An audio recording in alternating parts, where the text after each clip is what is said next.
రేపు కృష్ణాష్టమి సందర్భంగా తిరుపతిలోని ఇస్కాన్ మందిరంలో భారీ ఏర్పాట్లు చేస్తున్నారు. ఈ వేడుకలను తిలకించేందుకు తిరుపతి నుంచే కాకుండా సమీప ప్రాంతాల నుంచి భక్తులు పెద్ద సంఖ్యలో రానున్నట్లు నిర్వాహకులు తెలిపారు.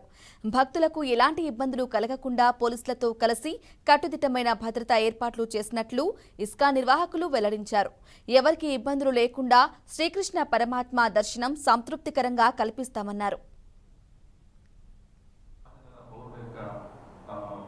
వాళ్ళని తెలియజేస్తూ విద్యార్థులు సమాజంలో వెళ్ళడానికి అటువంటి ఆధ్యాత్మిక సందేశాన్ని ఇచ్చే కార్యక్రమం చాలా చక్కగా ఉంటుంది.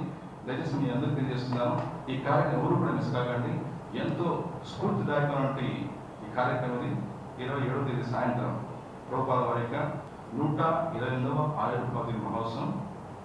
సో 26వ తేదీ రాత్రి ఈ అభిషేక కార్యక్రమం అనంతరం భక్తులందరికీ ప్రసాదం ఏర్పాటు చేయడం జరిగింది. ఆ తర్వాత రోజు 27వ తేదీ కూడా ఎన్నో స్థలాల్లో అభిషేక కార్యక్రమాలు ఉంటాయి. ప్రభుపాద వారికి ఆచార్య యొక్క ఆయుర్భావికి వారి యొక్క విశేష కృషి వల్ల నేడు ఎంతో చక్కగా మనం జన్మాష్టమి